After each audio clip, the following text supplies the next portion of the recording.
Seasoner and Co. Welcome to Second-Hand Haunting, where we read ghost stories and try to make sense of them. Fun of them. Sense of them. Fun of them. Sense of them. Fun of Sense them. of Fun. sense. Fun.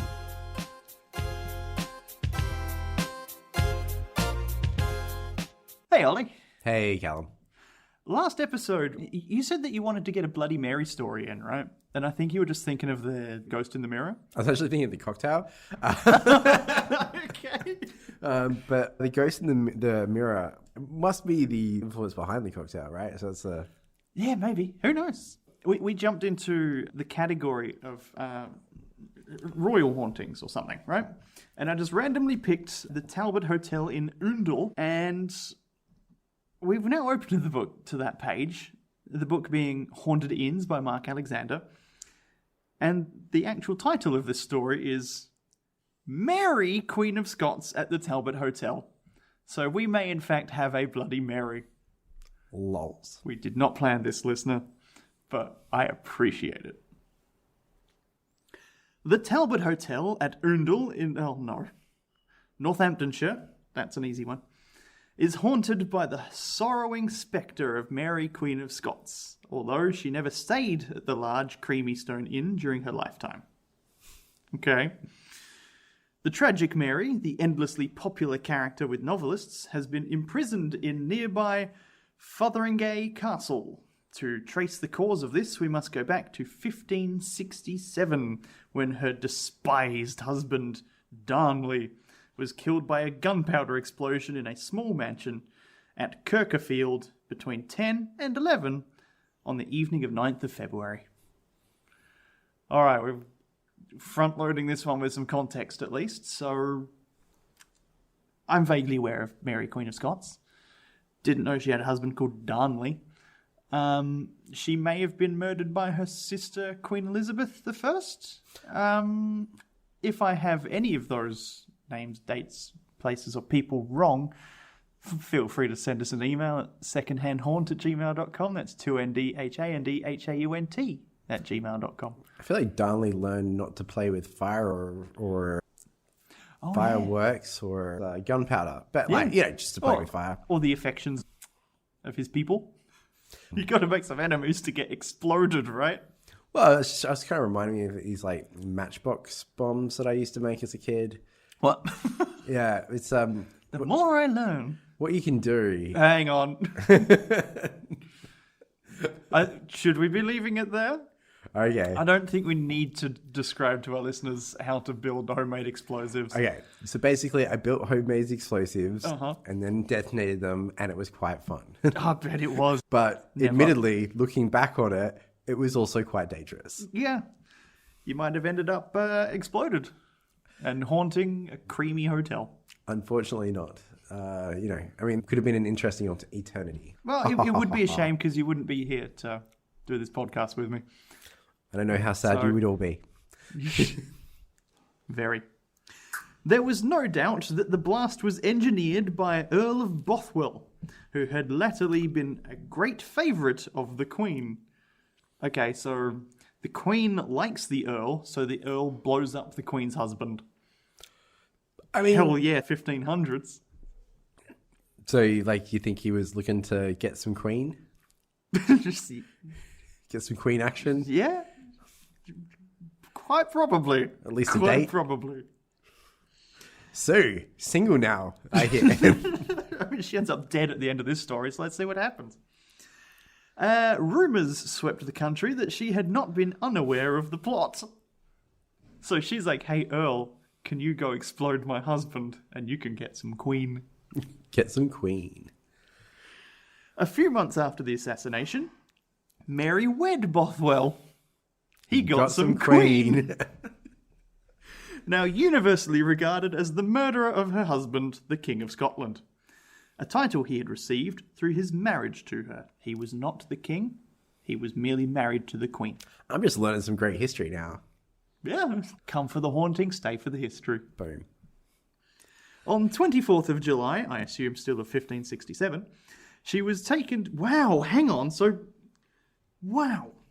So on the 9th of February, the king gets exploded, and on the 24th of July, the queen is already remarried. That is quick. Love is love. She was taken to the Confederate lords to Lochleven to sign her abdication in favour of her son, who, 5 days later, was crowned at Stirling. So, with all of this nonsense going on, she decides, maybe I shouldn't be queen anymore, my son can have the job. In May of the following year, so they've allowed some time to breathe. I'm guessing you'd be less of a target as well, right? Yeah. Yeah, I mean... Pushing off that responsibility. Because the son is at least definitely the son of the king and the queen, and is absolutely not going to be the son of this Earl of Bothwell who exploded the king. Assuming the queen was faithful. Sounds like the start of an action film, you know, like the son becomes Sounds king. like the climax of an action film. Well, no, the son becomes king and then maybe like becomes embroiled in a plot to eventually kill the man who married his mother in revenge for killing his father. I think that's Hamlet. I think that's just Hamlet. Is this where Hamlet came from? Maybe. Well, I don't know what the timeline is, to be honest. yeah, I think Shakespeare was 1600s, so this had already happened by the time Shakespeare's writing stuff. But in May of the following year, Mary managed to escape from her island prison. Hang on. Yeah, you know what? It's fine. Lock her up. And travel south to throw herself on the protection of Queen Elizabeth. The English queen granted it to her, but she was far from pleased, for the presence in England of this Roman Catholic ex-monarch was a source of constant worry. I think that's fair back then. Scotland and England, not necessarily friends. A large number of English Catholics looked to Mary as the most likely person to restore their faith to the land. Okay, so a bunch of Catholics in England are like, oh, this Scottish ex-queen is Catholic. Is she Roman Catholic as well? Yes. Ah, there you go. Yep. We were talking about this before because, you know, I was saying that my lineage is Roman Catholic. And I was also talking about how I literally knew nothing about that. And Callum aptly pointed out that, like, because I hadn't been baptized, that I'm probably not Roman Catholic. But Not in Catholicism's eyes, anyway. No. But I was referring to it just like as lineage. So it's interesting to know that you can trace your roots back to the Queen of Scots, huh? Well, we'll see what happens, shall we? Anyway, so a bunch of English Catholics like, hey, can we get this Catholic queen on the English throne? Because then we can have a Catholic England again, since Henry VIII had made English Anglican. I'm going to guess Elizabeth is not having any of that. Probably not, given that she was the head of the Anglican Church, yeah. Yeah, and because I've not heard of the English throne being overthrown by Mary Queen of Scots. I feel like I don't know much about history, but I feel like I would have heard that. Yeah, you'd hear about it. So Elizabeth kept Mary under house arrest in various castles, but even so, various plots were hatched for the assassination of the Queen and the deliverance of Mary. Despite these conspiracies, backed by the Catholic enemies of England, Elizabeth was reluctant to have Mary brought to trial. It was only when letters were discovered, said to have been written by Mary, approving of the proposed murder of Elizabeth, that the English Queen finally consented to Mary being brought before a court. What a bitch. No, I think that's fair. I think this person who, by your rights, you don't have to protect, but you have been at least housing, is plotting to murder you. No, I'm talking about Mary being like, what a bitch. You know, like asking for asylum, getting granted asylum, and then plotting to kill the person that gave her asylum. Yeah. I mean, come on. Like, just, okay. Also, were the letters real or forgeries? Who knows? Okay. But also, bring on the haunting story. A commission of lords sat in judgment on her in September in 1586. A sentence of death was pronounced on the 25th of the following month. Even so, it was not until February of the next year that the English Queen could summon the resolve to sign the death warrant. So Queen Elizabeth really didn't want to hasten Mary Queen of Scots' death. That's nice. All things considered, I guess it would come down to whether or not she thought she was guilty. Because if she thought that she was guilty, And she was also given asylum. I would be surprised if the Queen would be pleased about being able to sign an execution order. Yeah. Hey, keep in mind that Mary's son is the King of Scotland at the time. So if the Queen of England murders the mum of the King of Scotland, that's war. Right? Well, I mean, she was kind of kept prisoner. Elizabeth, in all fairness, instead of, murdering her, she could always have just sent her back because she knew that she was uncomfortable back home anyway. Yeah. Who knows what goes through the minds of 1500s queens? It's true. Yeah. On the 8th of February, Mary laid her head on the block of Fotheringay Castle and died with, quote, the dignity of a queen and the resignation of a martyr. I mean, she was beheaded, right? Yeah. Yeah, the chopping block is what they're talking about here. Dignity, you say? Yeah, she wasn't going screaming, crying. She went to her death stoically, right. I think. Sure. So the dignity that she held. Well, I'd like to think that if I was, marched to my death and that I was going to be beheaded, that I would do it in some sort of stoic-like behavior. I wouldn't, lose it. I think we'd all like to think that, wouldn't we? But when it comes to facing our own mortality, humans do weird stuff. No! Including become ghosts sometimes. Maybe. I mean, we'll see what the story says. Yeah, that's all right. That's my line. Not many ghosts yet. To the last, she evinced her devotion to the Catholic Church of Rome. Now, to return to the Talbot Hotel, finally, it had been a hostelry before the Norman conquest, or, at least, such an establishment had stood on the site of the Talbot. So it might not be the same building, but the same basic place had a hotel kind of thing from way back when the Normans arrived. I mean, look, it's England. They've got history, right? We get it. At the beginning of the 17th century, one William Whitwell took it over. When he heard that James I of England was demolishing the castle, which had been the scene of his mother's execution, he took the opportunity to purchase some of the castle's interior fittings, which were no doubt going cheap. Really? Cheap? Well, it's been demolished, right? Yeah. Demolish sale! Do you have fire sales of castles? I guess so. Tapestries, half price. So yeah, tapestries. How much do thrones go for these days? Do they I have don't know, but chaise-longue? half off. 50% across the board. Tapestries, crowns, thrones. We're slashing heads and slashing prices. Perfect. Suits of armor. Oh, lightly used. Anyway. Lightly used in roleplay. Oh no, stop it. Among these was a large oaken staircase. Oh, they're selling actual bits of the castle. All I can sorry. think of is like, if fairies wear costumes of big animals, what would be someone that wears like suits of armor? Ghosts. Okay. I hope. I feel like you missed the joke there, but that's cool. Yeah. What? Like there's the people that they're furries and they wear the big costumes. Oh, I thought you said fairies. I'm sorry. That sounds it's kind of offensive there, Callum.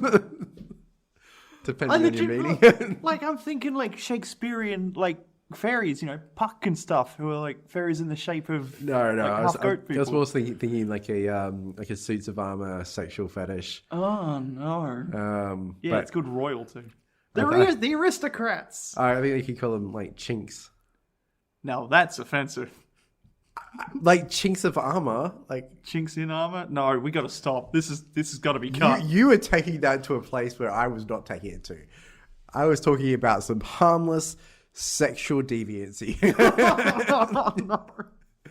Among these was a large oaken staircase, which, prior to the demolition, had led to the upper rooms at Fotheringay, where Mary Queen of Scots had been a prisoner until her execution. It was down these stairs she walked to keep her appointment with the headsman, which I'm going to assume is a fancy way of saying executioner who lops off heads. Indeed. Now, we did a deep dive on executioners last episode, so Yeah. might leave that one alone. Yes. On one of the balustrades, there is an impression of a crown which, it was believed, was made by a ring Mary Queen of Scots was wearing when, perhaps overcome with fear, she momentarily clung to the rail. Ooh. So the fancy engraving bit was on the inside of her hand? Could be, yeah, sure.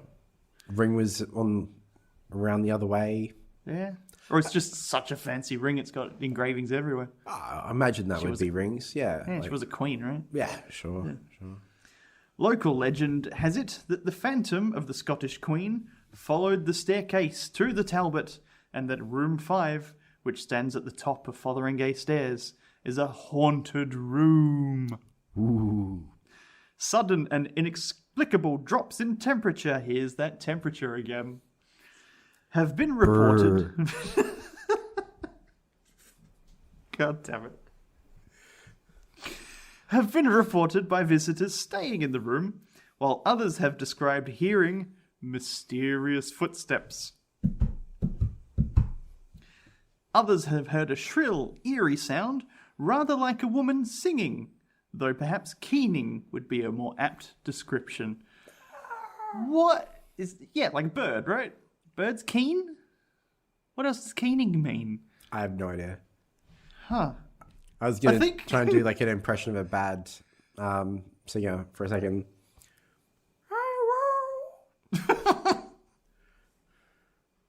So, I don't know. No. Oh, I love it. Thank you.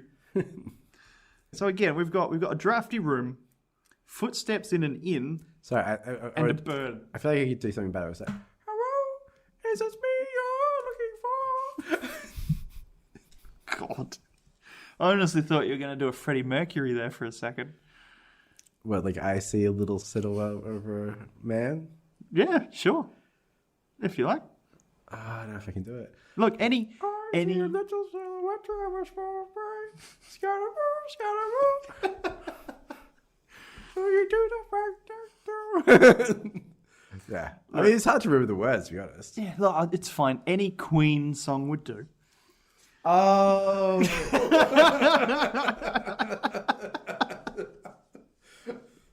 Now I get it. Once, a woman staying in room 6, next to the haunted room, claimed she heard a woman sobbing bitterly on the other side of the wall. The odd thing was that the room was empty, and it was also the anniversary of Mary's execution. Dun, dun, dun. The end. Yeah, Was there a definitely. ghost? No. The room got cold again? There was, again, a drafty room, Some footsteps. some footsteps, How? a bird outside, and look, sure, maybe there was nobody booked into the room that the next door room was hearing, but let's just say a maid is having a bad day. She's going to duck into an empty room to have a sob. I actually think it's quite fascinating that the first couple of stories that we read out or looked at were very more like ghost heavy. Yeah. And the last couple of stories, which I'm not sure if it was just mere coincidence, have Very haunting light. haunting light, but history heavy. Yeah, you know what? I appreciate learning a bit about Mary Queen of Scots and her dysfunctional extended family. Yeah, I feel like I need to rewatch the movie that they made around of her, like Mary's Queen of Scots. I think there was a movie or a TV series. I consume history through Netflix documentaries. Or, sorry, Netflix series loosely based on the actual history. That's the one. Okay. Yeah. Although I think that like when I was younger, I used to consume history based on movies that were loosely based on the histories. Like, what, Name of the Rose? Indiana Jones? Indiana Jones, yeah. Learn a lot about Nazis. Or actually, one thing that I did learn about history was actually horrible histories. I did. Oh, yeah. Yeah. I do remember having many of those books growing up. They were a blast. Never read the books, just watched the TV series. Also pretty good. I haven't seen anywhere near as much of the show as I have read the books, for sure. Yeah, they even made a movie recently. No, really? A Horrible Histories movie? About like a specific thing? Or is it like Monty Python did a movie that's just a bunch of their best sketches? No, it was like it was a motion picture. Okay. But it was still like a musical kind of Sure. Horrible Histories vibe. It's got to be, right? Horrible Histories. I think I bought it. because, you know, Why not? I'm that guy. That's fine. Look, if it's a creator you love and you want to show them some appreciation, send them some money. Actually, I remember having like a pretty decent cast. Should we set up a Patreon? Totally. Oh, you mean for us or Horrible Histories? No, for us. No, not for them. Well, we could pretend to be them and reap their money, I suppose. Yeah, you know what? The movie had Nick Frost in it. Oh, okay. Well, yeah, I guess they are English, right? The Horrible Histories crew. And Warwick Davies, because he's basically in everything. Yeah. But who else? Oh, can we guess who else might be in Horrible Histories? This is just the movie, by the way. Okay. But the last one I want to tell you because you'll never get it anyway. Kim Cattrall. Oh, I thought you were going to say Kardashian there for a second. No, like, you know Kim Cattrall. Okay, yeah, sure. Well, you know her from Mannequin. Sorry? Mannequin. I was going to say Sex and the City, but she's like one of the main cast of Sex and the City, but that's fine. Yeah. All right. Big Trouble in Little China. I genuinely don't think you'd get any of the other actors, but you can give it a shot if you like. So no. I think I'm trying to figure out whether I bought it. If I didn't, I'm probably going to buy it. Go for it. I might even hang around to watch it. But before we go, shall we pick a story for next week? Absolutely. All right. Now, I know that our first episode, Phantom Coaches, had somewhat more haunting events, but I don't want to jump back to coaches again so soon, because you only do so much coaching, right? I'm going to throw out two options here. One is going to be with their own eyes. So I'm hoping this is an eyewitness account, right? So that's at the Royal Oak in East Levant. Mm-hmm. Or, let's see, the other one might be Fading Phantoms. Again, feels like a visual thing. I like it. I like Fading Phantoms. Yeah. I always like the visual. For me, it's conjuring up images of like the Phantom of the Opera fading into the night or something. I don't know. Okay. Sounds great. So we'll do a Fading Phantoms. We're going to pick off mic and we'll come back to see you all next week on Second-Hand Haunting. Thank you so much for joining us. It takes a lot of coordination to make that happen. We're not going to do that every week. We will. We absolutely will. Oh,